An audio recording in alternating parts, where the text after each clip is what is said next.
নমস্কার। আমরা পড়ছি বিভূতিভূষণ বন্দ্যোপাধ্যায়ের পথের পাঁচালীর মাটির ভেপু এই পর্ব থেকে। আজকে ষোড়শ পরিচ্ছেদ। দিন কয়েক পরে ভুবন মুখুজ্জের বাড়ি রানুর দিদির বিবাহ শেষ হইয়া গিয়াছে বটে, কিন্তু এখনো কুটুম্বিনীরা সকলে যান নাই। ছেলে মেয়েও অনেক। একটি ছোট্ট মেয়ের সঙ্গে দুর্গার বেশ আলাপ হইয়াছে, তাহার নাম টুনি। সন্ধ্যার একটু আগে সেজ ঠাকরুন এ ঘরে কি কাজ করিতেছিলেন, টুনির মায়ের গলা তাহার কানে গেল। সেজ ঠাকরুন দালানে আসিয়া বলিলেন, কিরে হাসি, কি? টুনির মা উত্তেজিতভাবে ও ব্যস্তভাবে বিছানাপত্র বালিশের তলা হাতড়াইতেছে, উকি মারিতেছে, তোষক উল্টাইয়া ফেলিয়াছে। বলিল, এই একটু আগে আমার সোনার সেই সিঁদুরের কৌটোটা এই বিছানার পাশে এইখানটায় রেখেছি। খোকা দোলায় চেঁচিয়ে উঠল, আর তুলতে মনে নেই, কোথায় গেল আর পাচ্ছি নে। সেজ ঠাকুর বললেন, ওমা, সে কি, হাতে করে নিয়ে যাসনি তো? না সেজদি, এইখানে রেখে গেলুম, বেশ মনে আছে, ঠিক এইখানে। সকলে মিলিয়া খানিকক্ষণ চারিদিকে খোঁজাখুঁজি করা হইল, কৌটার সন্ধান নাই। সেজ ঠাকুর জিজ্ঞাসা করিয়া জানিলেন, দালানে প্রথমটা এ বাড়ির ছেলে মেয়ে ছিল। তারপর খাওয়া দাওয়ার ডাক পড়িলে ছেলেমেয়েরা সব খাবার খাইতে যায়, তখন বাহিরের লোকের মধ্যে ছিল দুর্গা। সেজ ঠাকুরের ছোট মেয়ে টেপি চুপি চুপি বলিল, আমরা যেই খাবার খেতে গেলাম, দুর্গাদি তখন দেখি যে খিড়কির দৌড় দিয়ে বেরিয়ে যাচ্ছে, এই মাত্র আবার এসেছে। সেজ ঠাকুর চুপি চুপি কি পরামর্শ করিলেন, পরে রুক্ষ সুরে দুর্গাকে বলিলেন, কৌটো দিয়ে দে দুর্গা, কোথায় রেখেছিস বল, বার কর এক্ষুনি বলছি। দুর্গার মুখ শুকাইয়া এতটুকু হইয়া গিয়াছিল। সেজ ঠাকুরের ভাবভঙ্গিতে তাহার জীব যেন মুখের মধ্যে জড়াইয়া গেল। অস্পষ্টভাবে কি বলিল ভালো বোঝা গেল না। টুনির মা এতক্ষণ কোনো কথা বলে নাই। একজন ভদ্রঘরের মেয়েকে সকলে মিলিয়া চৌবরিয়া ধরাতে সে একটু অবাক হইয়া গিয়েছিল। বিশেষত দুর্গাকে সে কয়েকদিন এখানে দেখিতেছে। দেখিতে বেশ চেহারা বলিয়া দুর্গাকে পছন্দ করে। সে চুরি করিবে, ইহা কি সম্ভব? সে বলিল, ও নেয়নি বোধ হয় সেজদি। ও কেন? সেজ ঠাকুর বলিলেন, তুমি চুপ করে থাকো না। তুমি ওর কি জানো? নিয়েছে কি না নিয়েছে আমি জানি ভালো করে। একজন বলিলেন, তা নিয়ে থাকিস বের করে দে, নয়তো কোথায় আছে বল, আপদ চুকে গেল, দিয়ে দে লক্ষ্মীটি। কেন মিথ্যে? দুর্গা যেন কেমন হইয়া গিয়াছিল, তাহার পা ঠক ঠক করিয়া কাঁপিতেছিল। সে দেওয়ালে ঠেস দিয়া দাঁড়াইয়া বলিল, আমি তো জানি না কাকিমা, আমি তো। সেজ ঠাকুর বললেন, বললেই আমি শুনব। ঠিক ও নিয়েছে, ওর ভাব দেখে আমি বুঝতে পেরেছি। আচ্ছা, ভালো কথাই বলছি, কোথায় রেখেছিস দিয়ে দে। জিনিস দিয়ে দাও তো কিছু বলবো না, আমার জিনিস পেলেই হলো। পূর্বোক্ত কুটুম্বিনী বলিলেন, ভদ্রলোকের মেয়ে চুরি করে কোথাও শুনিনি তো কখনো, এই পাড়াতেই বাড়ি নাকি?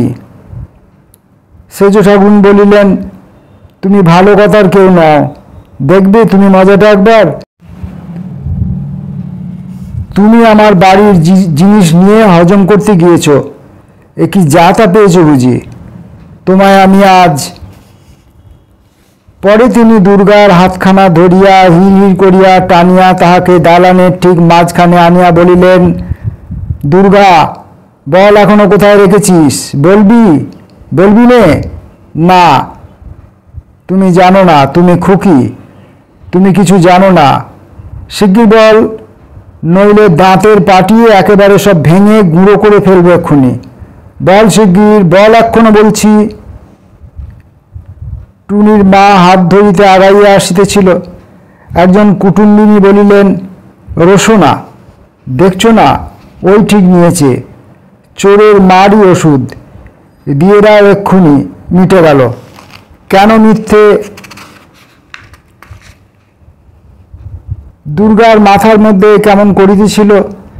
সে অসহায়ভাবে চারিদিকে চাহিয়া অতি কষ্টে শুকনো জিভে জড়াইয়া উচ্চারণ করিল, আমি তো জানি না কাকিমা, ওরা সব চলে গেল, আমিও তো।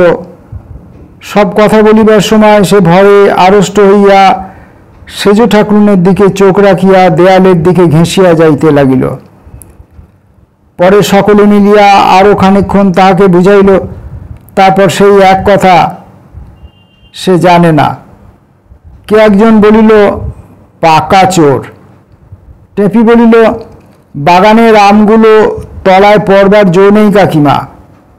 শেষোক্ত কথাতেই বোধহয় সেজ ঠাকুরনের কোনো ব্যথায় ঘা লাগিল।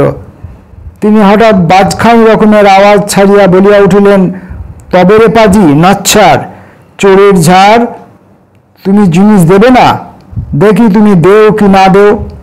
কথা শেষ না করিয়াই তিনি দুর্গার উপর ঝাঁপাইয়া পড়িয়া তাহার মাথাটা লইয়া সজোরে দেওয়ালে ঠুকিতে লাগিলেন। বল, কোথায় রেখেছিস, বল এক্ষুনি, বল শিগগির বল।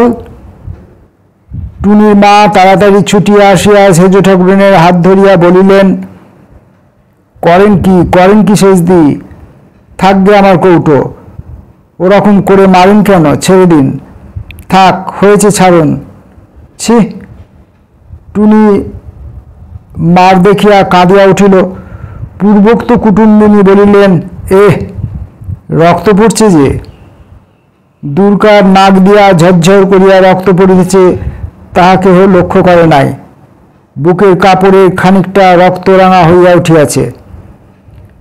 টুনির মা বলিলেন, শিগগির একটু জল নিয়ে আয় টেপি, রোয়াকের বালতিতে আছে, দেখ। চেঁচামেচি ও হইচই শুনিয়া পাশের বাড়ির কামারদের ঝি বউরা ব্যাপার কি দেখিতে আসিল। রানুর মা এতক্ষণ ছিলেন না। দুপুরে খাওয়া দাওয়ার পরে কামার বাড়ি বসিয়া গল্প করিতেছিলেন, তিনিও আসিলেন। মারের চোটে দুর্গার মাথার মধ্যে ঝাঁ ঝাঁ করিতেছিল।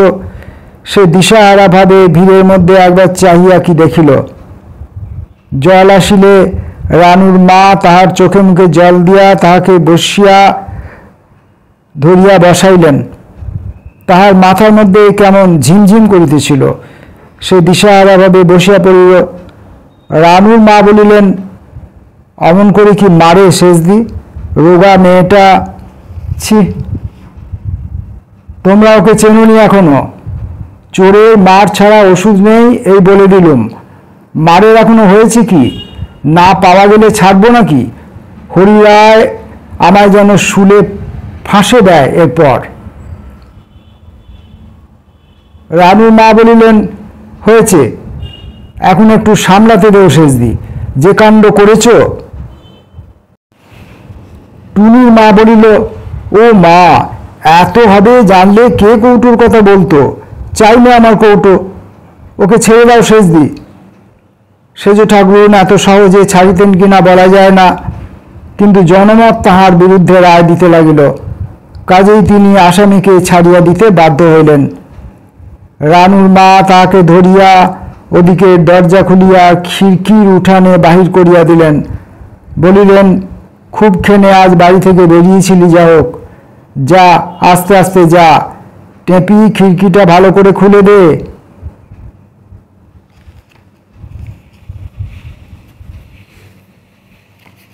ষোড়শ পরিচ্ছেদ এই পর্যন্ত।